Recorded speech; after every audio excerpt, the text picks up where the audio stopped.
Right. ఈ సమయంలో మనం అందరం కూడా కొద్ది నిమిషాలు దేవుని వాక్యాన్ని విందాం.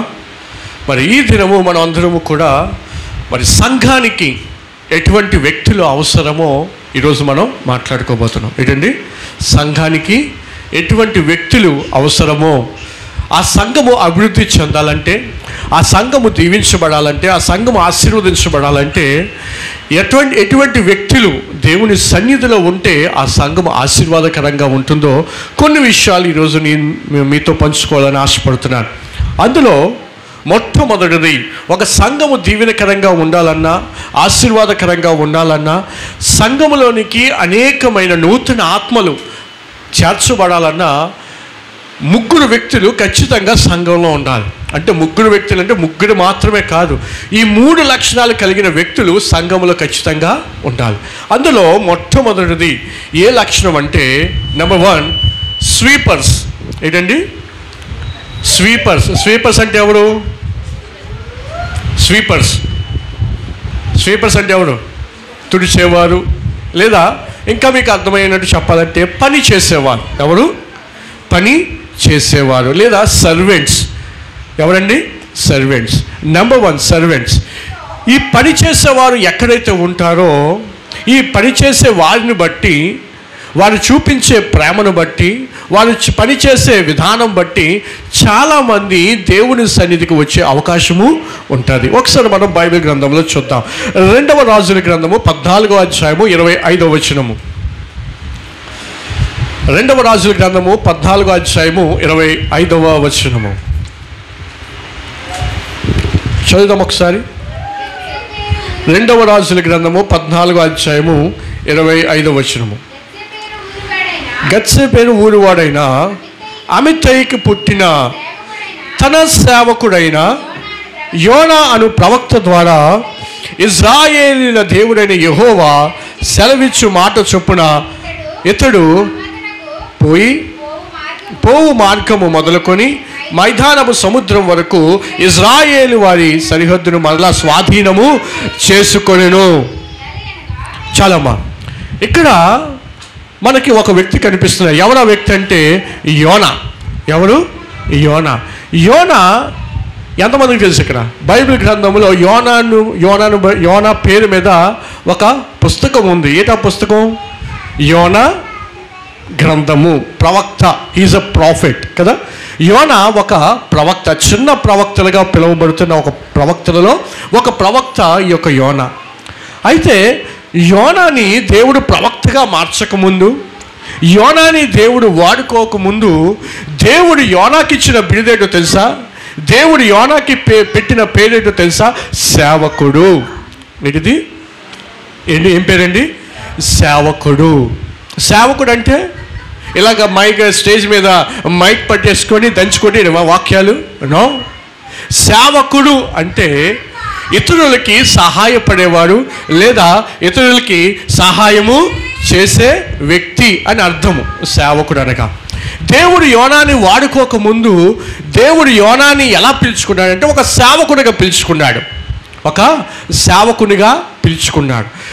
పిలుచుకున్న తర్వాత దేవుడు యోనా ఎంత నమ్మకంగా ఉన్నాడో, ఎంత లోబడి ఉన్నాడో, ఎంత తగ్గించుకొని ఉన్నాడో, ఎంత ప్రేమ కలిగి ఉన్నాడో, దేవుడు తనకిచ్చిన బాధ్యతను ఎంత చక్కగా చేస్తున్నాడో చూసిన తర్వాతే దేవుడు ఆ సేవకుని యొక్క పోస్ట్ నుండి ఏ పోస్టుకి తీసుకుని వెళ్ళాడు? ప్రవక్త అని పిలువబడే విధంగా దేవుడు యోనాని పిలుచుకొని వెళ్ళాడు. సో ఈ రోజున సంఘములో ఉంటున్న మనము, దేవుడు మనల్ని వాడుకోవాలి అంటే, దేవుడు మనల్ని దీవించాలి అంటే, అనేక మందికి దీవెనకరంగా మారాలంటే, మనము ఒక మాదిరికరంగా ఇతరులకు ఉండాలంటే మొట్టమొదటిగా సంఘములో ఉండవలసిన అద్భుతమైన లక్షణం ఏంటో తెలుసా? పనిచేసే తత్వము. ఏ తత్వము? పనిచేసే తత్వం. ఈ రోజున చాలా మంది స్టేజ్ల మీద వాడబడాలనుకుంటారు, కానీ ఆ స్టేజ్ కింద గ్రౌండ్ వర్క్ చేయడానికి ఎవరు ఇష్టపడరు. 10 మందికి కనిపించాలనుకుంటారు, కానీ ఎవరికి కనిపించుకుంటా నాకు ఇచ్చిన పని నేను క్రమంగా చేయాలి, నాకు ఇచ్చిన పని నేను ఎవరు చూసినా చూడకపోయినా నాకు ఇచ్చిన పని నేను నమ్మకంగా చేయాలి అనేవారు ఈ రోజున చాలామంది కరువైపోయారు. ఈ రోజున ఎక్కువ మంది దేని కోరుకుంటున్నారండి? అందరూ నన్ను చూడాలి, నాకు గుర్తింపు రావాలి, నేను వెళ్ళానంటే 10 మంది నా దగ్గరికి వచ్చేయాలి, నన్ను చూసి గౌరవించాలి, నాకు సెల్యూట్ కొట్టాలి, సలాం కొట్టాలి, నాకు నమస్తే చెప్పాలి నాకు అని చెప్పి చాలామంది ఈరోజు సంఘాలలో అనుకుంటూ ఉంటున్నారు. పని చేయడానికి ఇష్టపడరు, పరిచర్య చేయడానికి ఇష్టపడరు, దేవుని సేవకుడు చెప్పిన మాట వినడానికి ఇష్టపడరు, కానీ ఏం చేయడానికి ఇష్టపడతారు? హైలైట్ అవడానికి ఇష్టపడతారు, హైలైట్ అవడానికి ఇష్టపడతారు. మనము ఏ విధము చేతనైనా కూడా ఆ విధంగా ఉండడానికి వీలు లేదు. ఈరోజు చాలామందికి ఆశ ఉంటారా, దేవుడు నన్ను వాడుకోవాలి, నేను సువార్తలకు వెళ్ళినప్పుడు నా సువార్త ద్వారా 10 మంది మారు మనసు పొందుకోవాలి, నేను దేవుడి కోసం మాట్లాడినప్పుడు నా మాటలు ఇతరుల్ని ఏం చేయాలి?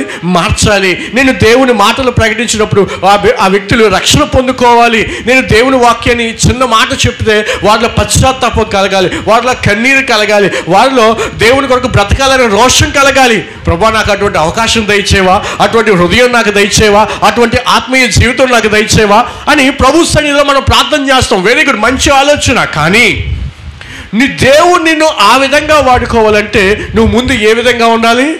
ప్రభు సన్నిధిలో పరిచర్య చేసే విధంగా నువ్వు ఉండాలి. నిన్ను నువ్వు తగ్గించుకోకుండా ఉంటే దేవుడు నిన్ను ఎప్పటికీ హెచ్చించే స్థితికి నిన్ను తీసుకొని వెళ్ళడు. ఈ విషయం మనం జ్ఞాపకం చేసుకోవాలి, గుర్తుంచుకోవాల్సిన మాట. దేవుడు యోనాని ప్రవక్తగా వాడుకోక ముందు ఒక సేవకుడిగా పిలిచాడండి. సేవకుడు అంటే ఏదో వాక్యాన్ని బోధించేవాడు మాత్రమే కాదు సేవకుడు. నిజానికి చెప్పాలంటే ఈ సేవకుడికి ఉన్న బాధ్యత చాలా ఎక్కువ, తెలుసా? సేవ అంటే ఇది ఇట్స్ ఎ పబ్లిక్ సర్వీస్. సమాజంలో ఉంటూ సమాజానికి చేసే సేవ ఇది. దేవుడు కొంతమంది సంఘములో ఉన్న కొంతమందిని సేవకులుగా ఏర్పాటు చేసుకుంటారు. అది స్త్రీలైనా కావచ్చు, పురుషులైనా కావచ్చు. సేవకుడు అంటే కేవలం స్టేజ్ మీద నిలబడి మైక్ పట్టుకొని 10 వాక్యాలు తెలిసిన వాక్యాలు దంచి కొట్టేసి అందరి మధ్య శభాష్ అని చెప్పించుకునేవాడు సేవకుడు కాదు. కానీ దేవుడు ఏ పని అయితే అప్పగించాడో ఆ పనిని నమ్మకంగా చేసేవాడే నిజమైన సేవకుడు. నువ్వు ఇతరుల పట్ల చూపించే ప్రేమ, నువ్వు ఇతరులకి చేసే పరిచర్య, ఇతరులకి చేసే ఆ యొక్క పరిచారము, దాన్ని బట్టి అనేక మంది దేవుని దగ్గరికి వచ్చే అవకాశము ఉంటుంది. దేవుని సన్నిధికి వచ్చిన మనము ఏమీ పని చేయకుండా నేను హైలైట్ అయిపోవాలి, 10 మంది నా కోసం మాట్లాడుకోవాలి, దేవుడు నన్ను అంచెలంచెలుగా దీవించాలంటే దేవుడు ఏమాత్రము దీవించే దేవుడు కాదండి. ఆశీర్వాదం అనేది it's not a short cut. అదొక ఏదో చిన్నగా వచ్చేది కాదు. ఆశీర్వాదాన్ని పొందుకోవడం అని ఒక షార్ట్ కట్ లేదు దానికి. It's a long process. Bible గ్రంథంలోనండి దేవుడు ఎవరినైనా దీవించాడంటే ఏ వ్యక్తిని కూడా దేవుడు షార్ట్ కట్లో దీవించలేదు. ఈ విషయం జ్ఞాపకం ఉంచుకోండి. దేవుడు ఏ వ్యక్తిని షార్ట్ కట్స్లో దీవించలే. తను ఖచ్చితంగా ఆ ప్రాసెస్ గుండా వెళ్ళాలి, తను ఖచ్చితంగా ఆ శ్రమల గుండా వెళ్ళాలి, తను ఖచ్చితంగా దేవుడు ఏదైతే చెప్పాడో ఆ దేవుడు చెప్పిన ఆ విధిని బట్టి లేదా దేవుడు చెప్పిన ఆ మాటను బట్టి ఆ యొక్క దారిలో వెళ్తే తప్ప దేవుడు ఆ వ్యక్తిని దీవించలేదు.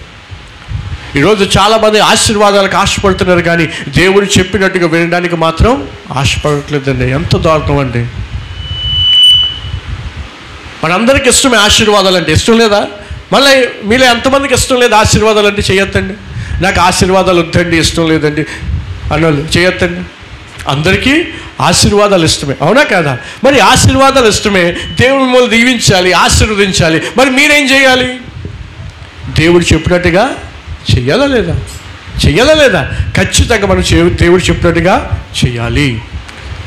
ఈ రోజున మేము ముందు మైక్ పట్టుకొని ఇలా మాట్లాడుతున్నాను కదా, మేము మా చర్చిలో ఏం చేసేవాళ్ళం తెలుసా? అనిల్ అన్న చర్చిలోని మేము విశ్వాసులుగా ఉన్నప్పుడు దేవుని సన్నిధికి వెళ్తున్నప్పుడు ఏం చేసేవాళ్ళం తెలుసా? ఆ ఎవ్వరు రాకముందు నేను తమ్ముడు ఇద్దరు కూడా చర్చికి వెళ్ళి చర్చ్ అంతా క్లీన్ చేసేసి, చర్చిలో చేపలు వేసేసి, బాత్రూమ్ క్లీన్ చేసి, బాత్రూమ్ నీట్గా ఉంచేసి ఆ చర్చి తాళాలు వేసుకొని మళ్ళీ ఇంటికి వచ్చేసేవాళ్ళం. మా పని ఇదే. ఆదివారం వస్తే మా పని ఏంటంటే చర్చి క్లీనింగ్, చర్చి తుడిచేయాలి, చేపలు వేసేయాలి, కార్పెట్ సర్దేయాలి. సంఘము దేవుని మందిరంలోకి రాకముందే సంఘాన్ని అంతటినీ సిద్ధపరచాలి. బాత్రూమ్ క్లీన్ చేసేవాళ్ళు. మీరు అనొచ్చు, అప్పుడు మీరు చిన్నోళ్ళు కదా బ్రదర్, అందుకే మీరు అలా క్లీన్ అయ్యో అలా కాదండి, పెద్దయ్యకు కూడా మేము క్లీన్ చేసాం. నేను బైబిల్ ట్రైనింగ్కి వెళ్ళినప్పుడు ఆ బైబిల్ ట్రైనింగ్లో ఒక్కొక్కరికి ఒక్కొక్క డ్యూటీస్ ఇస్తారు, రెస్పాన్సిబిలిటీస్ ఇస్తారు కొంతమందికి. ఆ రెస్పాన్సిబిలిటీస్ ఇచ్చినప్పుడు కొంతమంది కుకింగ్ చేయాలి, కొంతమంది హాస్టల్ అంతా క్లీన్ చేయాలి, కొంతమంది ఏం చేయాలంటే కొన్ని వర్క్స్ ఇవ్వాలి. అలాగా ఒక్కొక్కరికి కొన్ని వర్క్స్ ఇస్తూ ఉండేవారు. అయితే అందులో నేను తీసుకున్న డ్యూటీ ఏంటో తెలుసా? బైబిల్ కాలేజ్లో ఉన్నప్పుడు నేను తీసుకున్న డ్యూటీ ఏంటో తెలుసా? బాత్రూమ్ క్లీన్ చేసుకునే డ్యూటీ నేను తీసుకున్నాను. అప్పటికి బైబిల్ కాలేజ్లో ఒక గుర్తింపు లేదు నాకు. ఒక సాధారణమైన వ్యక్తిని, వెళ్ళాను, జాయిన్ అయ్యాను, అక్కడ ఉన్న విషయాలు నేను నేర్చుకుంటున్నాను. అలా నేర్చుకుంటున్నప్పుడు దేవుని సేవకులు ఎవరు, సతీష్ కుమార్ గారు, ఆయన వచ్చి ఇలాగ కొంతమందికి కొన్ని డ్యూటీస్ ఇస్తానని చెప్పినప్పుడు ఎవరెవరు ఏది డ్యూటీ చేస్తారో చెప్పడం, అందరూ చక్కగా వాళ్ళకి నచ్చిన డ్యూటీస్ చెప్పుకున్నారు. అయితే లాస్ట్లో పెండింగ్ ఉండిపోయింది ఏంటంటే బాత్రూమ్ క్లీన్ చేయాలి, టాయిలెట్స్ క్లీన్ చేయాలి. అదేనా చిన్న సంస్థ కాదే కాదు. ఎంతమంది ఉంటుందో తెలుసా మా హాస్టల్లో? 120 మంది. 120 మంది వాడే బాత్రూమ్లు ఎలా ఉంటాయో చెప్పండి. ఆ బాత్రూమ్ నేను క్లీన్ చేస్తానని చెప్పి ఆ బాత్రూమ్ క్లీన్ చేసే డ్యూటీ నేను తీసుకొని ప్రతిరోజు ఉదయాన్నే లేవగానే ఏం చేశాను? ప్రార్థన చేసుకొని బాత్రూమ్ క్లీన్ చేయడానికి పోవడమే, మళ్ళీ సాయంత్రం మళ్ళీ బాత్రూమ్లు క్లీన్ చేయడమే. నా పనిదే బాత్రూమ్ క్లీనింగ్. ఎప్పుడు బాధపడలే, ఎందుకంటే నేను ఎక్కడ చేస్తున్నాను? దేవుని యొక్క సన్నిధిలో నేను ఆయన పని చేస్తున్నాను. ఎవరు నాకు ఆ బాధ్యతనిచ్చాడు? ఒక దేవుని సేవకుడు. ఆ పని చేయడానికి ఎప్పుడు నన్ను బాధపడలే, చక్కగా నా పని నేను చేసుకునేవాడిని. అయిపోయింది. ఒకరోజు ఏమైంది తెలుసా? ఒక 2 నెలలు అలా కంటిన్యూ చేసిన తర్వాత మళ్ళీ దైవజనులు వచ్చి ఎవరెవరైతే డ్యూటీస్ చేస్తారో వాళ్ళందరినీ పిలిచారు అన్నమాట. పిలిచిన తర్వాత నన్ను అడిగారు, నువ్వు ఇప్పుడు దాకా ఏ డ్యూటీ చేస్తావంటే, అయ్యా నేను ఇలాగ బాత్రూమ్ క్లీనింగ్లు చేశానయ్యా అంట. అయితే చేస్తావా? ఇంకా కంటిన్యూ చేస్తానయ్యా. పర్లేదయ్యా, నీకేం అనిపించట్లేదా? నాకేం అనిపించట్లేదా? నేను చేస్తాను ఖచ్చితంగా అన్నప్పుడు సరే అని చెప్పి నన్ను పక్కన పెట్టారు. ఆ తర్వాత నాతో పాటు ఇంకా ఎవరైతే డ్యూటీస్ ఉన్నాయో వాళ్ళందరికీ కూడా డ్యూటీస్ మార్చుతారు అన్నమాట. 2 నెలలకు ఒకసారి డ్యూటీస్ మార్చుతూ ఉంటారు. అయితే ఈ బాత్రూమ్ ఎవరు క్లీన్ చేస్తారని డ్యూటీ మార్చడానికి ఆలోచన చేసి ఎవరు ముందుకు రాకపోతే నేనే చేస్తాను పాస్టర్ అయ్యగారు, ఇంకెవరూ రాలేదు కదా అని చెప్పి నేను అన్నప్పుడు, మరి దేవుడు చూడండి ఎంత గొప్పవాడంటే, ఆయన నన్ను ఏం చేశాడంటే, నాన్న ఈ బాత్రూమ్ క్లీన్ చేయడానికి ఎవరు ముందుకు రారు, కానీ నువ్వు ముందుకు వచ్చావు. ఒక 2 నెలలు నువ్వు బాగా కష్టపడ్డావు, చిరాకు అనిపించుకోలేదు, ఎందుకు నాకు ఈ పని అని నువ్వు అనుకోలేదు. కాబట్టి ఈ రోజు నుంచి నేను నిన్ను ఈ యొక్క బైబిల్ కాలేజ్కి ఇన్ఛార్జ్గా పెడుతున్నానని చెప్పాడు. దేవునికి స్తోత్రం, హల్లెలూయా. దేనికి? బైబిల్ కాలేజ్కి ఇన్ఛార్జ్గా నేను పెడుతున్నాను. ఈ బైబిల్ కాలేజ్కి ఇన్ఛార్జిగా మాత్రమే కాదు, కానీ ఈ బైబిల్ కాలేజ్ తరఫున ఉన్న హాస్టల్కి నేను హెచ్ఆర్గా కూడా చేస్తానని చెప్పి ఏం చేశారు? మొదట బాత్రూమ్ క్లీన్ చేసుకునే వాడిని తీసుకెళ్ళి ఆ దైవజనులు ఏం చేశారు? బైబిల్ కాలేజ్కి ఇన్ఛార్జిగా, ఆ హాస్టల్కి హెచ్ఆర్గా నన్ను చేసేసాడు. దేవుడు ఎంత గొప్పవాడు చూడండి. మనం ఎప్పుడైతే చిన్న పనులు చేయడానికి ఇష్టపడతామో మనం అనుకోవచ్చు, ఎవరు నన్ను చూడట్లేదు, ఎవరు నన్ను చూస్తే బాగుండు, నాకు గుర్తింపు వస్తుంది అని అనుకోవచ్చు. అయితే నేను చెప్తున్నాను, మనుషులు ఎవరు మిమ్మల్ని చూడకపోయినా దేవుడు మిమ్మల్ని చూస్తే చాలు. ఆయన రైట్ టైంలో నిన్ను ఒక రైట్ పొజిషన్లో దేవుడు ఖచ్చితంగా మిమ్మల్ని ఉంచగలడు. దేవునికి స్తోత్రం, హల్లెలూయా. కాబట్టి దేవుడు పని చేయడానికి చిరాకు పడకండి. దేవుడు పని చేయడానికి నేనెందుకు ఆ పని చేయాలని అనుకోబాకండి. దేవుడు పని చేయడం మనకి ఆశీర్వాదం. ఒకానొక సమయాన ఒక ప్రాంతంలో, ఒక దేశంలో కాన్ఫరెన్స్ అవుతూ ఉంటుంటే ఆ కాన్ఫరెన్స్ హాల్ని ఇంచుమించుగా ఆ హాల్ ఎంత పెద్దదంటే ఒక 20,000 మంది 30,000 మంది ఒకేసారి కూర్చోవచ్చు అనమాట. అంత పెద్ద హాల్ అనమాట అది. అయితే ఆ హాల్లో కాన్ఫరెన్స్ అరేంజ్ చేస్తారు, క్రిస్టియన్ కాన్ఫరెన్స్ అనమాట. సేవకులందరికీ ఒక కాన్ఫరెన్స్ అరేంజ్ చేస్తే ఆ కాన్ఫరెన్స్లోకి అందరూ రాకముందు అక్కడ ఆ కాన్ఫరెన్స్ హాల్ అంతా కూడా క్లీన్ చేయడానికి కొంతమందిని అపాయింట్ చేస్తే ఆ కాన్ఫరెన్స్ హాల్ని వాళ్ళందరూ కూడా క్లీన్ చేస్తూ ఉంటున్నారంట. 1 గంట తర్వాత కాన్ఫరెన్స్ స్టార్ట్ అయిపోద్ది కాబట్టి ఆ కాన్ఫరెన్స్ హాల్ అంతా కూడా క్లీనింగ్ చేస్తున్నారు. సర్ఫ్ వేసి, వాటర్ వేసి, ఆ యొక్క వీపర్స్ పట్టుకొని మొత్తం అంతా కూడా క్లీన్ చేస్తూ ఉంటే అక్కడికి ఒక అధికారి వచ్చాడంట. ఎవరు వచ్చారు? ఒక అధికారి వచ్చారు. ఆ అధికారి వచ్చి ఈ పని చేస్తున్న వ్యక్తులందరినీ చూశాడంట. చూసి ఆయన అనుకున్నాడంట, ఈ పని చేసే వారందరూ కూడా ఈ చర్చిలో పరిచారకులు, ఈ చర్చిలోని వీళ్ళు పరిచారకులు. అందుకే సేవకుడు చెప్పారు కాబట్టి చక్కగా పనులు చేస్తారు. ఎంత నమ్మకంగా చేస్తున్నారు, ఎంత శుభ్రం చేస్తున్నారు అని చెప్పి ఆ అధికారి అనుకున్నాడు. ఎందుకంటే వాళ్ళ బట్టలన్నీ కూడా మాసిపోయాయి, బురదతో నిండిపోయింది. క్లీన్ చేస్తున్నారు.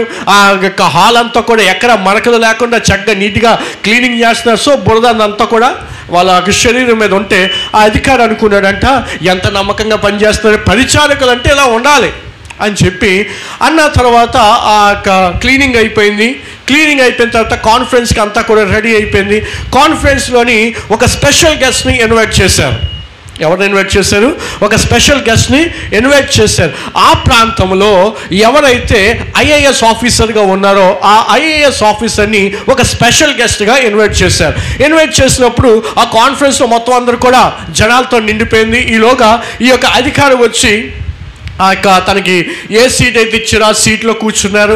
ఆ తర్వాత ఒక స్పెషల్ గెస్ట్ మన మధ్యలోకి రాబోతున్నారు అని చెప్పి ఆ వ్యక్తి పేరు అనౌన్స్ చేశారంట. అనౌన్స్ చేసి హీఈస్ ద ఐఏఎస్ ఆఫీసర్ అని చెప్పగానే ఆ వ్యక్తి స్టేజ్ మీదకి రావడం చూశారు. స్టేజ్ మీదకి వచ్చి ఈ అధికారి ఏ చైర్లో అయితే కూర్చున్నారో ఆ పక్కనే ఆ యొక్క ఐఏఎస్ ఆఫీసర్ కూర్చున్నారంట. కూర్చోగానే ఈ అధికారి షాక్ అయిపోయాడు. ఏది మీరేంటి ఎక్కడికి వచ్చారు, నువ్వేంటి ఇక్కడికి వచ్చావు అని అడుగుతున్నాడు. అని అడిగితే ఏమండి మేము రాకూడదా అంటే ఆ అధికారి అంటున్నాడంట, అది కాదయ్యా, కొద్ది గంటల క్రితము నేను చూశాను, అది నువ్వేనా అంటే నేనే, మీరు నన్నే చూశారండి అన్నారు.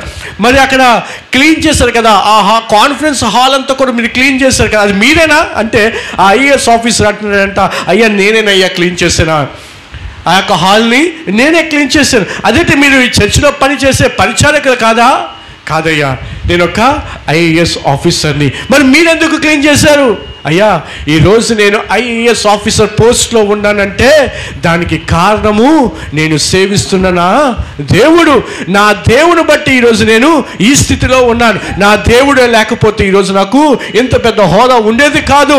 నా దేవుడిచ్చిన హోదాను బట్టి నేను గర్వపడలేదు. కానీ నేను ఐఏఎస్ ఆఫీసర్ కాకముందు ఏ స్థితిలో ఉండేవాడినో ఇప్పటికి కూడా నేను ఆ పని చేస్తూ ఉంటానయ్యా అని చెప్పాడంట. దేవుడికి స్తోత్రం.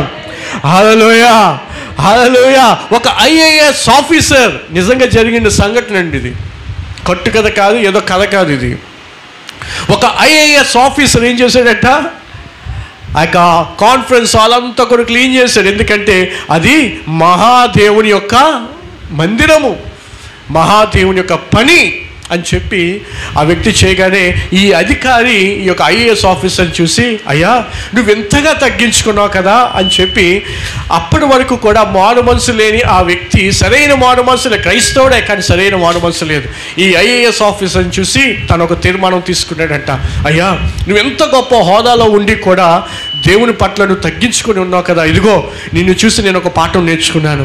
ఎంత ఉన్నతమైన స్థానానికి వెళ్ళిన దేవుని పని చేయడానికి మాత్రం ఏమాత్రము సాకులు చెప్పడానికి వీలు లేదు. ఇదిగో ఈ రోజు నుంచి నేను కూడా నీ వలె దేవుని యొక్క పరిచర్య నేను కూడా చేస్తాను అని చెప్పి తీర్మానం తీసుకున్నాడండి. ఈరోజు దేవుని సేవకుడికి అడుగుతున్నాను, దేవుడు నిన్ను కొంచెం దీవిస్తే దేవుని పని చేయడానికి నువ్వు ముందుకు రావట్లేదే? దేవుడు నిన్ను కొంచెం ఆశీర్వదిస్తే నేను చెయ్యాలా అని అంటున్నావే? నువ్వు డబ్బులు బాగా సంపాదిస్తావా, నా దగ్గర డబ్బులు నేనెందుకు పని చేయాలనుకుంటున్నావా? దేవుడు నాకు మంచి ఉద్యోగం ఇచ్చే నేనెందుకు చేయాలి అనుకుంటున్నావా? అయితే చెప్తున్నాను, ఈరోజు నువ్వు ఏదైతే అనుభవిస్తున్నావో అనుభవిస్తున్న ప్రతీది కూడా ఎవరు నీకు అనుగ్రహించారు? దేవాది దేవుడే నీకు అనుగ్రహించాడు. ఆయన దయ లేకుండా, ఆయన వాత్సల్యము లేకుండా ఈరోజు మనం ఇక్కడ ఉండము. ఆ రోజు నువ్వు ప్రార్థన చేస్తావు కాబట్టి దేవుడు నీ ప్రార్థన ఆలకించాడు. ఈరోజు దేవుడు ఎక్కడో పాడైపోయిన ఒక చోట ఉన్న నిన్ను ఈరోజు ఉన్నతమైన స్థితికి, ఆశీర్వాదకరమైన స్థితికి దేవుడు నిన్ను తీసుకొని వచ్చాడు. కాదు మరి దేవుడు నిన్ను ఆ విధంగా తీసుకొని వచ్చినందుకు కృతజ్ఞత కలిగి ఉన్నావా? నువ్వు దేవుడు పని చేయడానికి ముందుకు వస్తున్నావా? ఒకసారి ఆలోచించండి. మీకు తెలుసా, ఇప్పటికీ కూడా చర్చి మేమే క్లీన్ చేస్తాం. చర్చు మేమే క్లీన్ చేస్తాం. అయితే శ్రావణి వస్తుంది లేదా అమ్మ వస్తుంది, వీళ్ళిద్దరికీ అవ్వకపోతే నేనే వచ్చి తడి బట్టలు పెట్టుకుంటాను చర్చికి. మీరు అనుకోవచ్చు, మీరు పాస్టర్ గారు కదా మీరు అలాంటివి చేయరేమో. చేస్తాను ఖచ్చితంగా. మన చర్చి బాత్రూమ్ ఎవరు క్లీన్ చేయలేదని చర్చి బాత్రూమ్ నేనే క్లీన్ చేశాను. మన చర్చి బాత్రూమ్ నేనే క్లీన్ చేశాను. చర్చ్ అంతా నేనే క్లీన్ చేశాను. త్వరగా టైంకి రాలేదని చెప్పి ఎవరు ప్రార్థనకి నేనే క్లీన్ చేసుకున్నాను. దేవుడు పని చేయడానికి మనం సిగ్గుపడవలసిన అవసరం లేదు. దేవుడి మందిరానికి ఒక 10 నిమిషాలు ముందుకు రావడానికి కూడా ఆలోచన చేస్తాం. కొంతమందికి కొన్ని ఆలోచనలు ఉంటాయి. ఏంటి తెలుసా, వెళ్ళినా అప్పుడే రాలే, ఇంకా వెళ్ళినా అప్పుడే డోర్లు ఓపెన్ చేయలే, ఇంకా వెళ్ళినా అప్పుడే గేట్లు తీయలే, ఎందుకులే అప్పుడే వెళ్ళిపోవడం, 5 నిమిషాల తర్వాత వెళ్ళాము, ఒక చక్కగా గేట్లు తీస్తే చక్కగా వెళ్ళి కూర్చుందాం. ఈరోజు చాలామంది అలా ఉన్నారండి.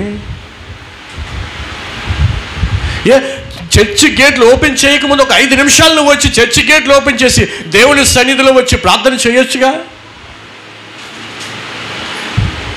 ఒక 5 నిమిషాల ముందు వచ్చి చర్చ్ అంతా కూడా తుడిచి చక్కగా చేపలు కార్పెట్స్ అన్నీ వేసి చక్కగా అన్నీ అరేంజ్ చేయొచ్చుగా. మీకు విషయం చెప్తాను చూడండి. పనివాడు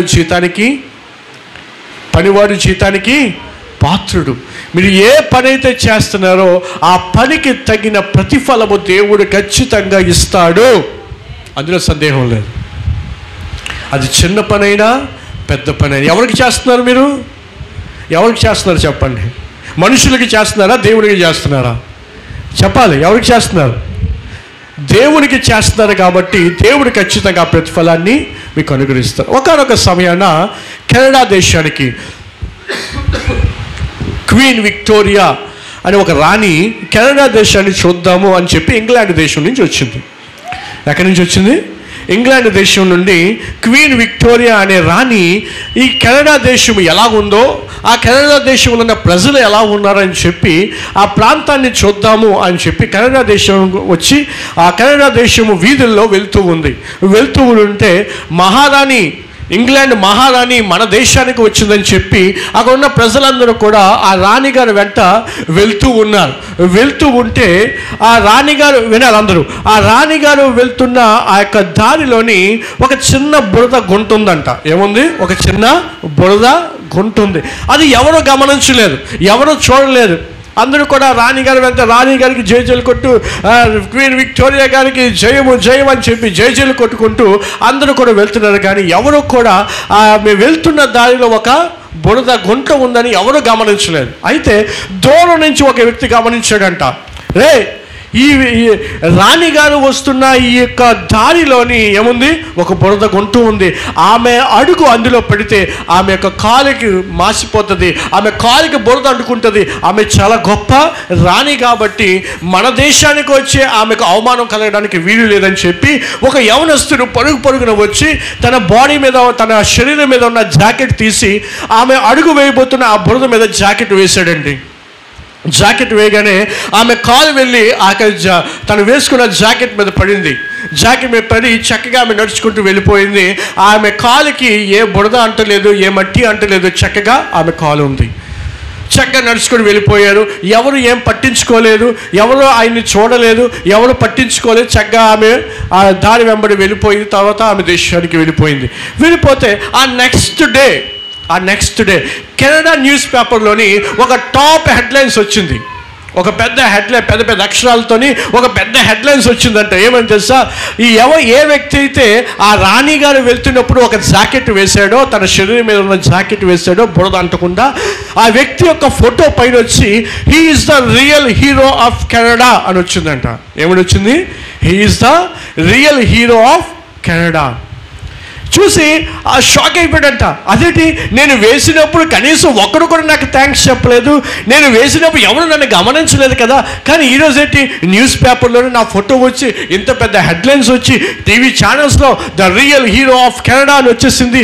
అసలు ఎవరిదంతా చేశారంటే అప్పుడు అదంతా కూడా ఇన్వెస్టిగేట్ మామూలుగా కనుక్కుంటే ఆ వ్యక్తికి అర్థమైందంట. ఏమని? ఆ రాణిగారు అడుగేస్తున్నప్పుడు వినాలి, ఆ రాణిగారు ఆ బురద గుంటలో అడుగేస్తున్నప్పుడు ఆ వ్యక్తి తెచ్చాడే అదంతా కూడా రాణిగారు గమనించాడంట.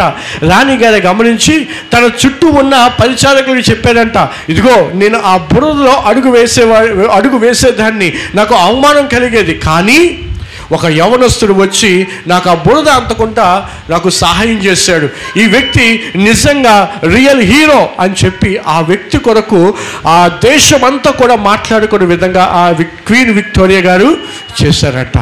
ఆయన చేసింది పెద్ద పని అంటారా? చెప్పండి. ఆ యవనస్తుడు చేసింది పెద్ద బరువులు మోసే పని కానీ, లేదా ఏదో భారంతో చేసిన పని కానీ, లేదా ఖర్చుతో కూడిన పని చేశాడా? ఏం చేశాడు చెప్పండి? ఏం చేశాడు? తన ముందు ఒక వ్యక్తి అవమానపరచబడుతుందని చెప్పి, ఆ వ్యక్తికి అవమానం కలగకూడదని చెప్పి చిన్న పని చేశాడు. ఏం పని చేశాడు? తన శరీరం మీద ఉన్న ఆ జాకెట్ తీసి ఆమె కాళ్ళకి అంటుకోకూడదని, ఆ బురద అంటుకోకూడదని ఆ బురద మీద వేశాడు. అంతే, సింపుల్. చేసింది చాలా చిన్న పని, కానీ గుర్తింపు చాలా పెద్దగా వచ్చింది. కారణం ఏంటో తెలుసా? తను చేసిన పని చిన్నదే కావచ్చు, కానీ ఏ వ్యక్తికి చేశాడో తెలుసా? ఇంగ్లాండ్ మహారాణికి చేశాడండి. దేవునికి స్తోత్రం, హల్లెలూయా. ఎవరికి చేశాడు? ఒక గొప్ప వ్యక్తికి చేశాడు. అందుకే అంత గుర్తింపు వచ్చింది. ఈరోజు నువ్వు అనుకోవచ్చు, నేనేం చేయగలను దేవుని సన్నిధిలో, చిన్న పని కదా, ఈ చిన్న పని చేస్తే నాకేం వస్తుంది, ఎవరు నన్ను చూస్తున్నారని నువ్వు అనుకోవచ్చు. కాదు, నువ్వు చేసే చిన్న పనే కావచ్చు, కానీ ఈ చిన్న పని ఎవరికి చేస్తున్నావు? గొప్ప దేవునికి చేస్తున్నావు. హల్లెలూయా, హల్లెలూయా. నువ్వు చిన్న పని ఎవరికి చేస్తున్నావు? గొప్ప దేవునికి చేస్తున్నావు. కాబట్టి దేవుని పేరట ఏ పని చేసినా అది చిన్న పని కానే కాదు. దేవుడు ఖచ్చితంగా దానికి ప్రతిఫలం ఇచ్చే దేవుడు. ఈ విషయాన్ని మనం జ్ఞాపకం ఉంచుకోవాలి. దేవుని సంఘములో ఖచ్చితంగా ఇటువంటి వారు ఉండాలి. ఎటువంటి వారు? అది చిన్న పనైనా పెద్ద పనైనా సరే, నువ్వు దేవుని సన్నిధిలో ఒక సేవకుడు నీకు చెప్పినప్పుడు ఖచ్చితంగా నువ్వు ఆ పని చేయడానికి ఇష్టపడాలి. చెప్తేనే చేయడం కాదు. నీ ముందు ఒక సమస్య ఉందా, లేదా నీ ముందు ఏదైనా డ్యామేజ్ అయ్యిందా, వెంటనే దాన్ని నువ్వు రెక్టిఫై చేయగలగాలి. ఆ కెనడా యవనస్తుడు ఏం చేశాడండి? ఎవరైనా చెప్పారు, అదే బురదంటుందా నువ్వు వెళ్ళి అది మేము క్లాత్ వేయడని ఎవరైనా చెప్పారో? చెప్పలేదండి. It's a common sense. It's a common sense. ఇంగిత జ్ఞానం అంటారు కదా. మన ముందు ఏదైనా అపవిత్రంగా కనిపించినప్పుడు దాన్ని క్లీన్ చేయాలి అనే ఆలోచన ఉండాలి. ఈరోజు చాలామంది ఏమనుకుంటారు తెలుసా? చర్చిలో ఏదైనా కొన్ని, మనమనే కాదు చాలా సంఘాలలో మందిరాల్లో ఏదైనా చిన్న పాడైపోతే మంది కాదులే, ఉంచేలే, తర్వాత చూద్దాం. ఎక్కడైనా ఏదైనా అంటుకుంది అనుకోండి, ఏదైనా డ్యామేజ్ అయ్యింది అనుకోండి, అది వెంటనే క్లీన్ చేస్తే పోతుంది. మీకు బాగా తెలుసు. అది లేట్ చేస్తే ఆ మచ్చ అలాగా ఉండిపోద్ది, వెంటనే క్లీన్ చేయకపోతే పోదు అని మీకు బాగా తెలుసు. కానీ ఏమనుకుంటారు తెలుసా? వాళ్ళు క్లీన్ చేస్తారులే, మనకెందుకు, వాళ్ళు క్లీన్ చేస్తారులే, మనకెందుకులే, మన పని వచ్చి వెళ్ళిపోదాం. దీన్ని ఏమంటారు చెప్పండి? నిర్లక్ష్యం అనరా? దేని నిర్లక్ష్యం చేస్తున్నావు నువ్వు? దేవుని సన్నిధిని నువ్వు నిర్లక్ష్యం చేస్తున్నావు. దేవుని సన్నిధి పాడైపోయినా పర్లేదు, కానీ దాన్ని కొంచెం కష్టపడి, కొంచెం ఓపిక తెచ్చుకొని, కొంచెం సమయాన్ని వెచ్చించి దాన్ని క్లీన్ చేయడానికి మాత్రం ఇష్టపడటం లేదు. ఎంత దాటం అండి! మనం పరిచారకులుగా ఉండడానికి ఇష్టపడకపోతే దేవుడు ఎన్నటికీ కూడా మనల్ని ఉన్నతమైన స్థితిలో ఉంచడానికి ఆయన ఇష్టపడడు. ఈ మాట మీరు గమనించండి, గుర్తుంచుకోండి. నీ ముందు ఏదైనా డ్యామేజ్ కనిపించిందా, లేదా నీ ముందు ఏదైనా ఇబ్బంది కలిగే, ఇతరులకు ఇబ్బంది కలిగినట్టు ఏదైనా నీకు కనిపించింది, వెంటనే స్పందించు. అరే ఇది దేవుడి మందిరము, దేవుడి మందిరానికి అనేక మంది వస్తారు. అనేక మంది వచ్చినప్పుడు వాళ్ళకి చిరాగ్గా ఉండకూడదు. అనేక మంది వచ్చినప్పుడు దీన్ని చూసి వాళ్ళు అవమానంగా ఫీల్ అవ్వకూడదు. ఎవరైనా దేవుడి మందిరానికి వచ్చినప్పుడు దేవుడి మందిరం ఎంతో అద్భుతంగా ఉందని చెప్పుకోవాలి, కానీ ఏంటి దేవుడి మందిరం ఎంత డ్యామేజ్గా ఉంది, దేవుడి మందిరం ఇన్ని ఇలాగ క్లీనింగ్ లేకుండా ఉంది అని అనుకోకూడదు. సంఘములో ఉన్న మనమే మన సంఘము పట్ల, మన మందిరం పట్ల ఏం కలిగి ఉండాలి? బాధ్యత కలిగి ఉండాలి. ఎవరో చెప్పకూడదండి. పని అయిపోయిన చక్క అన్ని నీట్గా సర్దేయాలి. కొన్నిసార్లు చెప్పేంత వరకు కూడా మనం పనిచేసే అలవాటు ఉండదు, అవునా కాదా? చర్చిలోనే కాదు, ఇంట్లో కూడా కొంతమందికి అలవాట్లు ఉంటాయి. చెప్పేంత వరకు కూడా పనిచేయదు. నీ ఎదురుగా సమస్య ఉంటుంది, నీ ఎదురుగా పాడైపోయింది ఉంటుంది, అది క్లీన్ చేస్తే బాగున్నాడు, కానీ నువ్వు మాత్రం కదలవు. ఎవరో ఒకరు తెస్తారులే, మా అమ్మ తెస్తుందిలే, మా నాన్న తెస్తాడులే, మా అక్క తెస్తాడులే, మా తమ్ముడు తెస్తాడులే, నువ్వు మాత్రం కదలవు. అది మంచి మనసు అంటారా? నీ ఎదురుగా ఒక వస్తువు ఏదైనా పాడైపోతున్నప్పుడు దాన్ని సరి చేయాలనే ఆలోచన నీకు కలగాలి. నీ ఎదురుగా సమస్య ఉన్నప్పటికీ కూడా దాన్ని నువ్వు రియాక్ట్ అవ్వట్లేదంటే దాని అర్థం ఏంటి చెప్పండి? దాని అర్థమేంటి చెప్పండి. ఎదురుగా ప్రమాదం ఉందండి, ప్రమాదం ఉంది, నువ్వు వెంటనే రియాక్ట్ అవ్వలేకపోతున్నావు అంటే దాని అర్థమేంటి చెప్పండి. బ్రతుకున్న వ్యక్తి రియాక్ట్ అవుతాడు అవునా? ఖచ్చితంగా రియాక్ట్ అవుతాడు. మరి నువ్వు రియాక్ట్ అవ్వలేకపోతున్నావు దానికి కారణం ఏంటో తెలుసా? ఇన్నర్గా నువ్వు లోపల నీ యొక్క ఆత్మీయ స్థితి సరిగ్గా లేదు, లేదా నీ మానసిక స్థితి చచ్చిపోయింది. కేవలము దేవుని పనిలోను మాత్రమే కాదు, కానీ నువ్వు ఎక్కడికైనా వెళ్ళినప్పుడు నీ ఎదుట ఏదైనా కనిపించినప్పుడు ఇతరులకు ఇబ్బందికరంగా ఉన్నప్పుడు దాన్ని ఖచ్చితంగా నువ్వు సాల్వ్ చేయగలగాలి. అప్పుడు ఏమవుతుందో తెలుసా? నిన్ను బట్టి అనేక మంది నిన్ను చూసి అరే ఈ వ్యక్తికి సంబంధించలేని పని అయినప్పటికీ కూడా ఇతరులకి ఇబ్బందికరంగా ఉందని చక్కగా క్లీన్ చేశాడురా, చక్కగా క్లీన్ చేసిందిరా అని చెప్పి నిన్ను మెచ్చుకుంటారు. నిన్ను బట్టి ఎవరికి పేరు వస్తుంది? దేవునికి పేరు వస్తుంది. ఈరోజు సంఘములో ఇటువంటి వారు కరువైపోయారు. యేసుప్రభు అంటారు, ఏమంటారు తెలుసా? నేను పరిచర్య చేయించుకోవడానికి రాలేదు, కానీ పరిచర్య చేయడానికే వచ్చాను. శిష్యులు అందరూ కూడా అంటారు, అయ్యా మాలో ఎవరు గొప్పవాడయ్యా? మాలో ఎవరు గొప్పవాడు? పేతురా, లేదా ఆంద్రేయ, యాకోబా, యోధా, లేదా మత్తయ్య? ఎవరు గొప్ప? తోమా గొప్ప? ఎవరు గొప్ప? ఈ 12 మందిలో ఎవరు గొప్పడు అంటే యేసుప్రభు ఏం చేస్తారో తెలుసా? అదే ఒకసారి మీరు అందరూ కూర్చోండి అంట. ఎందుకు ప్రభా? కూర్చొని చెప్తాను అంటే అందరూ కూర్చుంటారు. కూర్చోగానే ఒక వ్యక్తికి అంటారు, అరే నాన్న ఒక కొండతో నీళ్ళు ఒక టవల్ తేడా అంట. చక్కగా చేస్తారు. తేగానే యేసుప్రభు వాళ్ళందరినీ కూర్చోబెట్టి వాళ్ళందరి దగ్గరికి వెళ్ళి ఆయన ఒంగోని వాళ్ళందరి పాదాలు కడిగి ఒక మాట చెప్తాడు. ఏమని తెలుసా? నేను పరిచర్య మీలో ఎవరైతే గొప్పవాడిగా ఉండగోరుతున్నారో వాడు మిక్కిలి తగ్గించుకొని ఉండాలి. ఎలా ఉండాలి? మీలో ఎంతమంది గొప్పవాడిగా ఉండాలనుకుంటున్నారు? చేయి చూపించండి ఒకసారి. అందరికీ ఉంటుంది ఆశ. ఎంతమంది దీవించబడాలనుకుంటున్నారు? కొంతమంది చెయ్యి ఎత్తట్లేదు. కొంచెం చాలా, కొంచెమే. మా జస్టిని కూడా ఆశీర్వదించబడాలని ఉంది. అయితే యేసు ప్రభు చెప్పిన మాట మీరు చెప్తున్నాను. మీరు గొప్పవారిగా ఉండాలనుకుంటున్నారా? ఆశీర్వాదకరంగా ఉండాలనుకుంటున్నారా? దీవెనకరంగా ఉండాలనుకుంటున్నారా? అయితే మీరేం చేయాలి? మిమ్మల్ని మీరు తగ్గించుకొని పరిచర్య చేయాలి. మిమ్మల్ని మీరు తగ్గించుకొని ఏం చేయాలి? పరిచర్య చేయాలి. కొంతమంది పరిచర్య చేయమన్నారు కదా అని చెప్పి కేవలం దేవుని మందిరంలోనే చేస్తారు. మరి ఇంటి సంగతి ఏంటి? నీకు మారు మనసు కలిగితే ఎక్కడైనా మారు మనసే నీకు, అవునా కదా? నువ్వు మారితే ఎక్కడైనా మారిన వ్యక్తిగానే ఉంటావు. కేవలం దేవుని సన్నిధిలోనే కాదు, నీ ఇంటికి వెళ్ళావు, నీ ఇంట్లో బోల్డ్ పదం నాకెందుకులే అనుకుంటావా? నిజంగా నేను నిజమైన ఆత్మీయురాలు అయితే నీలో నీ మనస్సాక్షి పనిచేస్తే నువ్వేం చేస్తావు? ఖచ్చితంగా అరే నా ఇల్లు నీట్గా ఉండాలి అనుకుంటారు. అనుకోరా? నాకెందుకులే అనుకున్నావు అంటే నువ్వు నీ లోపల నీ మైండ్ సెట్ బాగోలేదు, నీ మనసు బాగోలేదు, అది ఎప్పుడో చచ్చిపోయింది అంతే. మరి ముఖ్యంగా స్త్రీలు గమనించాలి. స్త్రీకి దేవుడిచ్చిన బాధ్యత ఏంటో తెలుసా? తన ఇంటిని చక్కబెట్టుకోవడం. ఏ బాధ్యత ఇచ్చాడు దేవుడు స్త్రీకి? ఇంటిని చక్కబెట్టుకోవడం. పురుషుడు చేసే పని ఏంటి? మీకు ఏది కావాలని తెచ్చి పెట్టడం వరకే పురుషుడి పని, మిమ్మల్ని ప్రేమించినంత వరకే. కానీ ఇల్లు కట్టేది ఎవరు చెప్పండి? ఇల్లు కట్టేది ఎవరు? ఒక స్త్రీ. ఈరోజు స్త్రీలందరూ ఎలా తయారయ్యారు తెలుసా? ఏదైనా పని చేయమంటే చాలు ఇస్త్రీ మీద వేసి ఇస్త్రీ చేసేస్తున్నారు మిగతా వాళ్ళని. పని చేయడానికి ఇష్టపడరు. ఒకసారి ఒక పాస్టర్ గారు పెళ్లి చేశారంట. పెళ్లి చేస్తే పెళ్ళైన తర్వాత అత్తారింటికి వెళ్ళిందంట అమ్మాయి అత్తారింటికి వెళ్ళిన తర్వాత వాళ్ళ అత్తగారు వాళ్ళ మామగారు చెప్పాడంట, అమ్మా నీ పని నువ్వు చక్కగా చేసుకో అమ్మా అని చెప్తే ఆ అమ్మాయికి నచ్చలేదంట. ఇలాంటివి ఏమి నచ్చలేదంట. పని చేయదంట, ఏంటిది వంట చేయదంట, తిండం మాత్రం వచ్చుడు, తిండం మాత్రం చేసేదంట, వంట చేయదంట, ఇల్లు సర్దుకోదంట, ఏమీ చేయదంట. ఏమీ చేయకపోతే ఒకరోజు తన భర్త వచ్చి అడిగాడంట, నువ్వు ఏ పని చేయట్లేదు ఏంటంటే వెంటనే ఏం చేసిందంట? వెంటనే సామాన్లన్నీ సర్దేసిందంట. ఏం చేసింది? సామాన్లన్నీ సర్దేస్తే వీళ్ళ అత్తగారు అడిగారంట, ఏమా సామాన్లన్నీ సర్దేశావు అంటే ఆమె అంటుంది, మా అమ్మ చెప్పిందండి. ఏం చెప్పింది? సర్దుకుపోమంది. ఏం చెప్పింది? సర్దుకుపోమంది. అమ్మా నీ అత్తింట్లో ఏ సమస్య వచ్చినా సర్దుకుపోవాలి నువ్వు. అని చెప్పిందండి. అందుకే మొత్తం సర్దేసిందంట. వాళ్ళ అమ్మ దేనికోసం చెప్పింది?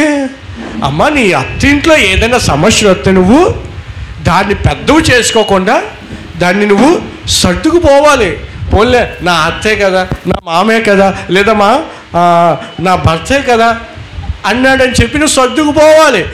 ఆ విధంగా సర్దుకుపోమంటే ఈ మహాతల్లి ఏం చేసిందంట?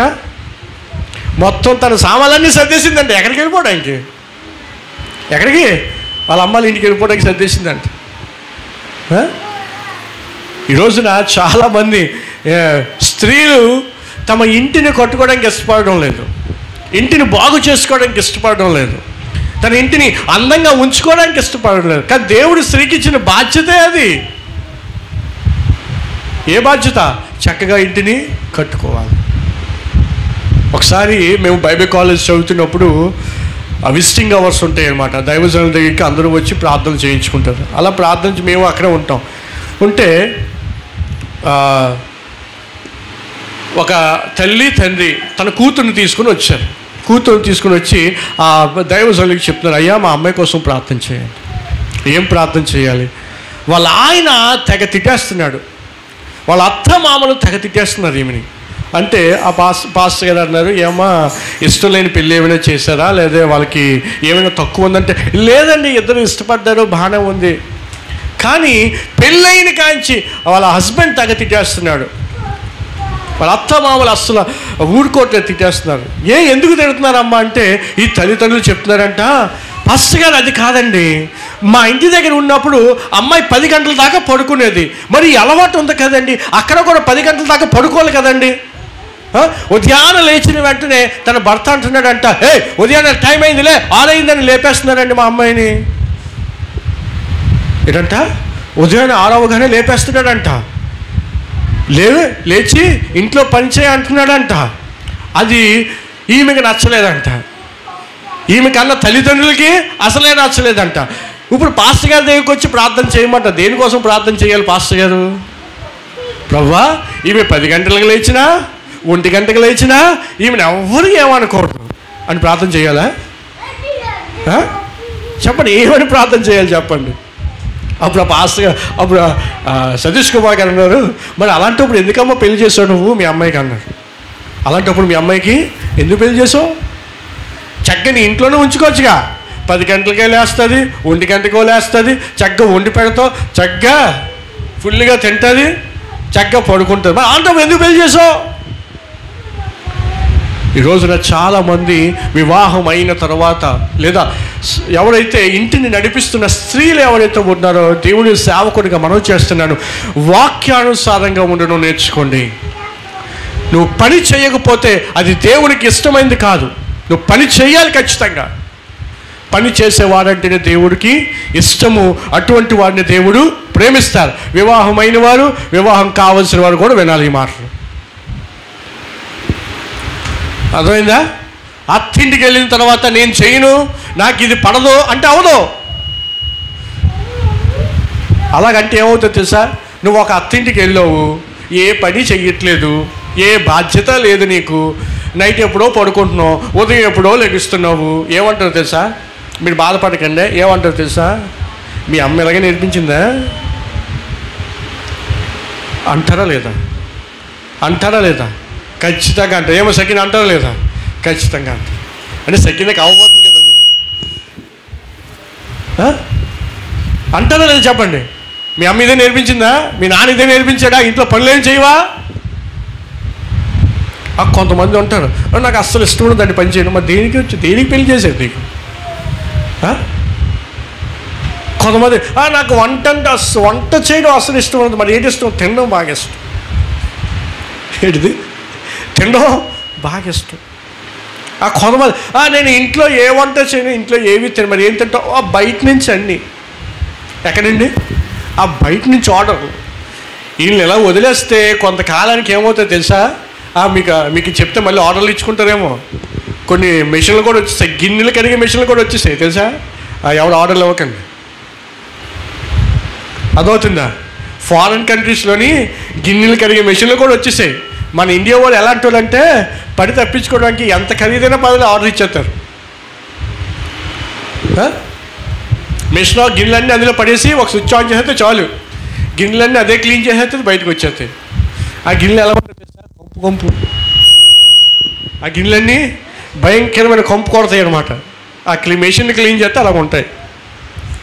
దయచేసి చెప్తున్నాను, మన ఇంటి పనిని మనమే చేసుకోవాలి. ఒక స్త్రీకి దేవుడిచ్చిన బాధ్యత అది. ఇంటిని కట్టుకునే బాధ్యత దేవుడు స్త్రీకి ఇచ్చి. ఒకసారి చూస్తాను, ఆ మాట మీకు చెప్తాను. సామెత గ్రంథం అనుకుంటా, సామెత గ్రంథం తీయండి ఒకసారి. ఎవరు చూపిస్తారో చూస్తాను, చెప్పాలి.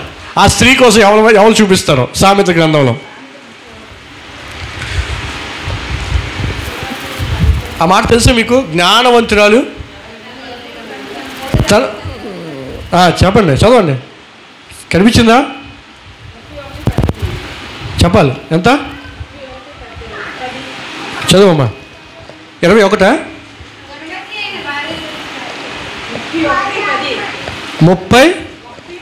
31:10 అంట. చూడండి, అది కాదు, ఇంకా గుణవతి అయిన భార్య దొరుకుతా అరుదు, అతిథి ముత్యము కంటే అమూల్యమైనది. ఇంకా చూడండి, గుణవతి చదవండి.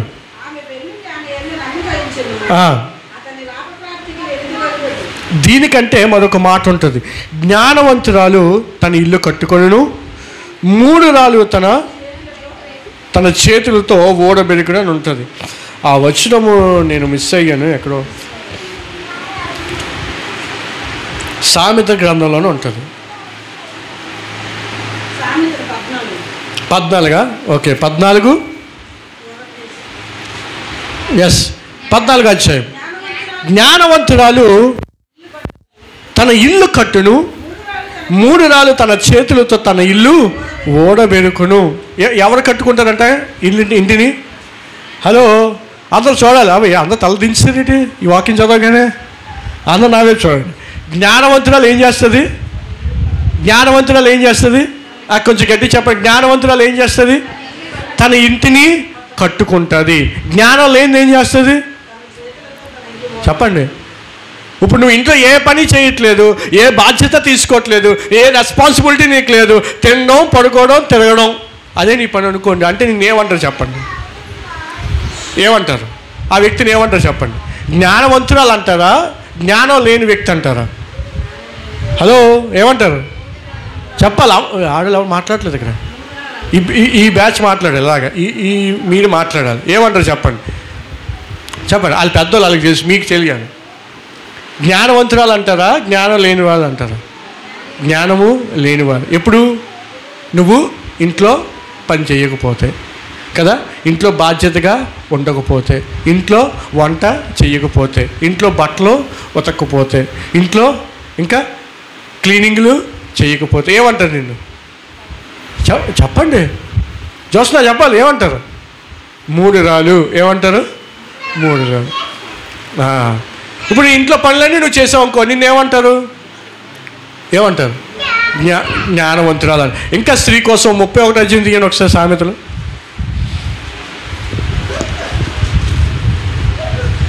సామెతలు 31వ అధ్యాయం తీయండి. తీసారా? చదవండి ఇప్పుడు. 15వ వచనం చదవండి. ఆమె చీకటితోనే లేచి తన ఇంటి వారికి భోజనము సిద్ధపరచును. ఎప్పుడు లేస్తుందంట? ఉదయాన్నే 10 గంటలు లేవాలి కదా. ఎన్ని గంటలు లేవాలి? నవీన్ ఎన్ని గంటలు లేవాలి? నవీన్ విని ఇతేట్రా బాబు ఇలాగట్టాడు అనిగా పెళ్ళే చేసుకుంటారా బాబు అన్నట్టు చూస్తున్నాడు. ఎప్పుడు లేవాలి? ఉదయాన్నే 10 గంటలకల్లా స్త్రీ లేవాలి. అవునా? ఉదయాన్నే 10 గంటలు లేవాలా? జ్యోతి ఎన్ని గంటలకి? ఉదయాన్నే 6 గంటలకంట. మనం ఎప్పుడు లేస్తాం చెప్పండి? ఉదయాన్నే 10 గంటలు లేస్తారా? ఉదయాన్నే 10 గంటలు లేస్తామని చెయ్యొద్దండి ఒకసారి. అలర్ట్గా ఉన్నారు మీరు. చెయ్యెత్తితే బుక్ అయిపోతారా బాబు. ఉదయాన్నే ఎన్ని గంటలు లేవాలి? చీకటితోనే లేచి తన ఇంటి వారికి భోజనము సిద్ధపరచాలి. ఎవరు? గుణవతి అయిన భార్య. గుణవతి అయిన స్త్రీ దొరుకుట అరుదు. గుణవతి కాకపోతే అదురే. గుణవతి అయిన భార్య దొరికితే అరుదు, దొరుకుట అరుదు. గుణవతి కాని భార్య దొరికితే అదురు. రెండు రివర్సే. అరుదుగా ఉన్నారో అదురుగా ఉన్నారో మీ ఇష్టమే. సో ఎవరైనా మిమ్మల్ని ప్రేమించాలన్నా లేదా మిమ్మల్ని బట్టి దేవుని మందిరానికి రావాలన్నా మొదట మనం ఎలా ఉండాలి? పని చేసే వ్యక్తులుగా ఉండాలి. అది దేవుడు మనకు అనుగ్రహించింది. కాబట్టి దేవుని వాక్యం నుంచి మనం బయటికి వెళ్ళి ఏ పని చేసినా అది మనకి ఆశీర్వాదం కానే కాదు. నిన్ను 10 మంది మెచ్చుకోవాలా? 10 మంది నిన్ను గురించి మంచిగా మాట్లాడుకోవాలా? నిన్ను బట్టి నీ తల్లిదండ్రులకు మంచి పేరు రావాలా? అయితే నువ్వు ఏం చేయాలి? నువ్వు నీ పని నువ్వు చక్కగా చేసుకోవాలి. గుణవతి అయిన భార్య దొరికితే ఎంత ఆనందమో నీ ఇంటి వారు నిన్ను చూసి అంత ఆనందపడాలి. అటువంటి వారు సంఘానికి కూడా కావాలి. దేవుని వాక్యం సెలవిస్తుంది. మనం అందరం కూడా ఎవరు? వధువు, పెండ్లి కుమార్తెలు. మనం పెండ్లి కుమారుడు ఎవరు? ప్రభు అయిన యేసుక్రీస్తు వారు. ఆయన పెండ్లి కుమారుడుగా వచ్చినప్పుడు పెండ్లి కుమార్తె యొక్క క్వాలిటీస్ నీలో లేవనుకోండి, దేవుడు ఏం చేస్తాడో తెలుసా? దేవుడు నిన్ను విడిచిపెట్టి వెళ్ళిపోతారు. ఎవరైతే సిద్ధంగా ఉన్నారో, ఎవరైతే అలర్ట్గా ఉన్నారో, ఎవరైతే పనిచేసే తత్వం కలిగిన వారు ఉన్నారో, ఎవరైతే తమ మనస్సును దేవుడి మీద ఆనుకొని ఉన్నారో, దేవుడు వారిని తీసుకెళ్ళి వెళ్ళిపోతాడు, నిన్ను ఉంచేస్తాడు. మనం ఆ విధంగా ఉండడానికి వీలు లేదు. మరి దేవుణ్ణి కట్టి జ్ఞానం ఇవ్వాలంటే నువ్వేం చేయాలి? దేవుని సన్నిధిలో ఎప్పటికప్పుడు నువ్వు కనిపించాలి. దేవుని సన్నిధిలో నువ్వు కనిపించాలి. దేవుని వాక్యాన్ని నువ్వు వినకుండా, దేవుని సన్నిధికి రాకుండా, ఆయన సన్నిధిలో నువ్వు ప్రార్థన చేయకుండా ఉన్నావు అనుకోండి, దేవునికి ఎలా జ్ఞానం ఇస్తాడు? దేవునికి ఎలా బోధిస్తాడు? ఇది ఎలా చేయాలి, నా కుటుంబాన్ని ఎలా చూసుకోవాలి, సంఘములు ఎలా పని చేయాలి, సంఘములు ఈ బాధ్యత కలిగి ఉండాలని నీకు ఎలా తెలుస్తుంది? ఎలా తెలుస్తుంది చెప్పు? నువ్వు సంఘానికి వస్తే కదా తెలుస్తుంది. దేవుడి మందిరంలో కనిపిస్తేనే కదా దేవుడు తన వాక్యంతో నీతో మాట్లాడతాడు. అవేమీ చేయకపోతే ఎలా నీకు తెలుస్తుంది? ఒకసారి ఆలోచన చేయండి. సంఘములో ఖచ్చితంగా పని చేసేవారు ఉండాలి. నేను చెప్తున్నాను, పని చేయడం ప్రారంభించండి. దేవుని సంఘములోనే కాదు, బయట కూడా నీకు మంచి పేరు కలుగుతుంది. దేవుని సేవకుడిగా చెప్తున్నాను. ఆమేన్. మంచి పేరు పొందుకో. 10 మంది దగ్గర చీ ఎలాంటి ఏట్రా, చీ ఎలాంటిది ఏట్రా అని పేరు వద్దండి. నిన్ను చూస్తే వాళ్ళు నీకు నమస్కారం చేయాలి. నిన్ను చూస్తే వాళ్ళు గౌరవంగా మాట్లాడాలి. నిన్ను చూస్తే అబ్బా ఇలాంటి వ్యక్తి నాకు అల్లుడిగా వచ్చినందుకు ఎంత బాగుందో, ఇలాంటి వ్యక్తి నాకు కోడలుగా వచ్చినందుకు ఎంత బాగుందో అని అనుకోవాలి. మీకు చెప్పడం మర్చిపోయాను. మొన్న దినాన్న నేను శ్రావణి వాళ్ళ ఊరు వెళ్ళాం, పార్వతీపురం వెళ్ళాం. అప్పుడే కొంతమందికి కలిసిపోయారా అని నా ఫీలింగ్ వచ్చినట్టుంది. అయితే వాళ్ళ తాతయ్య గారు చనిపోయారు. శ్రావణి వాళ్ళ తాతయ్య గారు చనిపోయారు అన్నమాట. చనిపోతే మాకు ఫోన్ చేశారు, ఇలాగ వాళ్ళ తాతయ్య గారు చనిపోయారు రండి అనగానే ఉదయాన్నే 5 గంటలకే బయలుదేరిపోయి బైక్ మీద వెళ్ళిపోయాం పార్వతీపురం. కూర్చో కూర్చో, పిల్లలతో ఆడొద్దు, నువ్వు బాగా కూర్చో. సో ఉదయాన్నే లేచి పార్వతీపురం వెళ్ళిపోయి అక్కడ మేము వెళ్ళేసరికి 9:20 అలాగ అయ్యింది. వాళ్ళతో మాట్లాడాం, ఆ కార్యక్రమాలు చూసాం. మేము ఇందులో పాల్పంచుకోలేదు, కానీ చివరిగా వాళ్ళ తాతని చూడాలన్నప్పుడు ఆమె వెళ్ళి చూసిన తర్వాత వచ్చాము. ఆ ఊళ్ళో అందరూ మాతో మాట్లాడిసిన తర్వాత చక్కగా వాళ్ళతో కొంత టైం స్పెండ్ చేసి వచ్చేసిన తర్వాత నిన్న దినాన వాళ్ళ అమ్మగారు ఫోన్ చేశారు. నిన్న శ్రావణి వాళ్ళ అమ్మగారు ఫోన్ చేసి ఆమె అంటుంది, ఊళ్ళందరూ మాట్లాడే కానీ ఆమె మాతో మాట్లాడలేదు. ఆమెకి ఏదో బాధ ఉండిపోయింది, దుఃఖం ఉండిపోయింది, మాట్లాడలేదు. అయితే నిన్న మేము వచ్చేసిన తర్వాత నిన్న ఫోన్ చేసిన తర్వాత ఆమె అంటుంది, నేను మాట్లాడలేదు, కావాలనే మాట్లాడలేదు, నేను చెప్పాను. ఎందుకంటే అల్లుడు వచ్చాడు ఆ ఇంటికి, కనీసం అల్లుడిని రిసీవ్ కూడా చేసుకోలేదని చెప్పి నేను కొంచెం టెక్ చేసి నేను మాట్లాడనని చెప్పి ఇంట్లో ఉండిపోయినా. వీళ్ళందరూ మాట్లాడితే శ్రావణి వాళ్ళ అమ్మగారు ఏమొచ్చి ఒకసారి మా తమ్ముడికి ఇవ్వండి, తమ్ముడు అని పిలుస్తుంది దాన్ని. నువ్వు నాకు సొంత తమ్ముడు లాంటాడు అని చెప్పి తమ్ముడు అని పిలుస్తుంది నన్ను.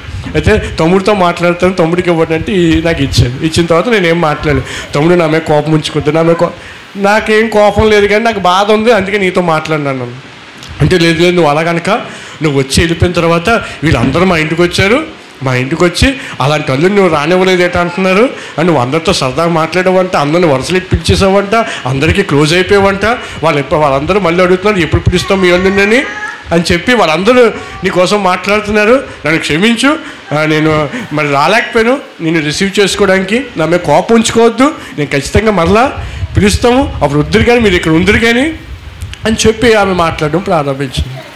దేనికి ఆమె ఆ సాక్ష్యం ఇచ్చింది? ఆ ఊరెళ్ళి చక్కగా వాళ్ళతో మాట్లాడాను కాబట్టి. అదే నేను మాట్లాడకుండా వాళ్ళతో సరదాగా లేకుండా నాకు నేను సేవకుని, నేను ఎందుకు అలా ఉండాలి, నాకు ఒక చర్చ్ ఉంది, చర్చికి నేను కాపరిని, వీళ్ళతో నేను సాంగత్యం చేస్తున్నా, వీళ్ళతో నేను అన్నాను అనుకోండి, వాళ్ళకి దేవుడి మాటలు చెప్పగలనా? చెప్పలేను. అక్కడ ఊరోళ్ళు కొంతమంది ఉన్నారు, అక్కడే దేవుడి మాటలు చెప్పేశాను. కొన్ని విషయాలు సరదాగా మాట్లాడుతూ దేవుడి మాటలు రెండు చెప్పేశాను. వాళ్ళు నన్ను ఎందుకు ఇష్టపడ్డారో తెలుసా? నేను ఏదో మాట్లాడానని కాదు, నేను చెప్పిన దేవుడి మాటలు వారి హృదయంలోకి వెళ్ళింది. దేవునికి స్తోత్రం, హల్లెలూయా. దేవుడి మాటలే క్యాజువల్గా చెప్పేశాను మాట, దేవుడి మాటలు క్యాజువల్గా చెప్పేశాను. వాళ్ళకి చెప్తే ఆ మాటలు వాళ్ళ హృదయాల్లోకి వెళ్ళిపోయి నన్ను ప్రేమించడం స్టార్ట్ చేశారు. వాళ్ళ అమ్మగారు చెప్తున్న సాక్ష్యం, ఇలాంటి వాళ్ళని నువ్వు ఇంకా పెళ్ళేదేంటి, మా అందరికి బాగా నచ్చాడు, ఊరంతా నచ్చేసానండి. అదేంటో దేవుని స్తోత్రం. మనలో దేవుడు ఉంటే ఏముంటుంది? మనం అనేక మందికి దీవెనకరంగా ఉంటాం. ఇప్పుడు రెండోసారి వాళ్ళ ఊరు వెళ్ళాను అనుకోండి, ఖచ్చితంగా నేను దేవుడి మాటలు చెప్తే వింటారా వినరా? ఖచ్చితంగా వింటారు. ఎందుకంటే వాళ్ళతో ఆ విధంగా నేను వెళ్ళాను, వాళ్ళతో ఆ విధంగా మాట్లాడాను.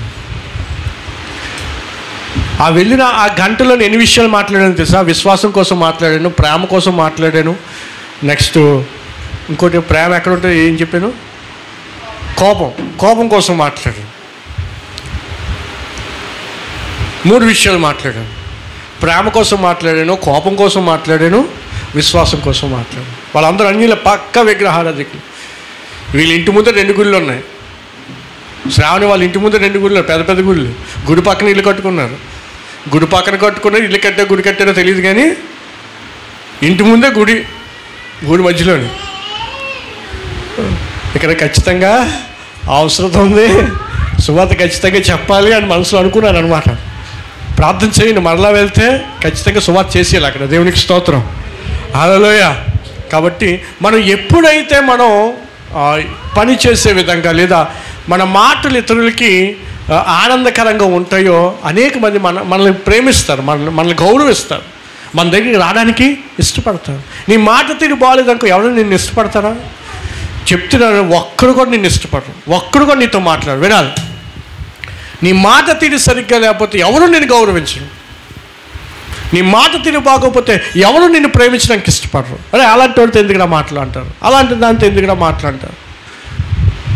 దేవుడి సంఘముగా ఉంటున్న మనల్ని చూసి ఇతరులు దేవుడి దగ్గరికి రావాలంటే ఏం చేయాలి?